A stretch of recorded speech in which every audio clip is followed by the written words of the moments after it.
जय बिहार साथियों, बिहार शिक्षक भर्ती परीक्षा में आप सभी का स्वागत है। कल आपका परीक्षा होने वाला है, जिसका बेसब्री से इंतजार था। आप लोग उसके लिए कमर कस के तैयार हो गए हैं, लेकिन कुछ बातें आपको जानना ज़रूरी है। तो ये शॉर्ट वीडियो रहेगा, कम से कम 2 मिनट में आपको अच्छी जानकारी मिलेगी। जानते हैं कि 8 लाख स्टूडेंट है जो इसकी तैयारी में दिन रात जुटे हुए हैं, और ऐसे अभ्यर्थियों के लिए वर्तमान में आपका समय काफ़ी कीमती है, खासकर जब एक दिन बाद ही परीक्षा होनी है। इसलिए इस दौरान कुछ भी नया पढ़ने से बचें। स्पेशली कोई विशेष किताब या कोई पाठ शुरू न करके बेहतर होगा कि आप जो पहले जो पढ़ा है उसी का आप रिवीजन करें। 6 महीने का करंट अफेयर्स आपको पढ़ लेना चाहिए।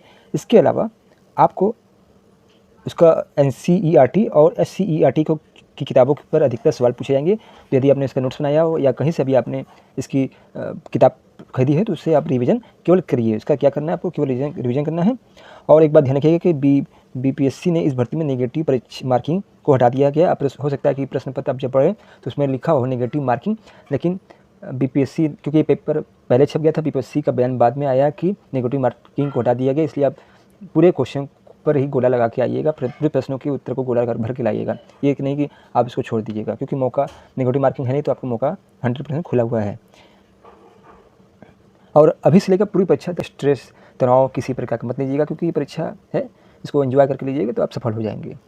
क्योंकि स्ट्रेस लेंगे, तनाव लेंगे तो आपका जो वहाँ पे सेंटर में है काम करना, दिमाग भूल जाता है, जिससे आप उलझन में होते हैं, आप प्रश्नों को उत्तर गलत लगा देते हैं, बहुत सी समस्या आने लगती हैं।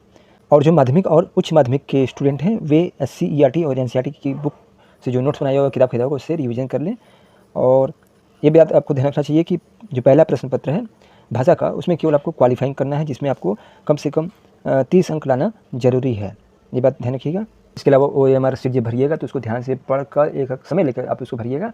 इसके अलावा जब आप प्रश्न पत्र को पढ़िए तो ध्यान से पढ़िए, क्योंकि प्रश्न पत्र में कभी कभी नहीं शब्द लिखा होता है, और उस समय जब आप इतने समय आपके पास कम होता है या कुछ भी समस्या होने की वजह से आप नहीं शब्द को छोड़ देते हैं, जिससे आप प्रश्न का उत्तर गलत लगा देते हैं। तो ये चीज़ें ध्यान रखिएगा, गुलाब सही से भरिएगा।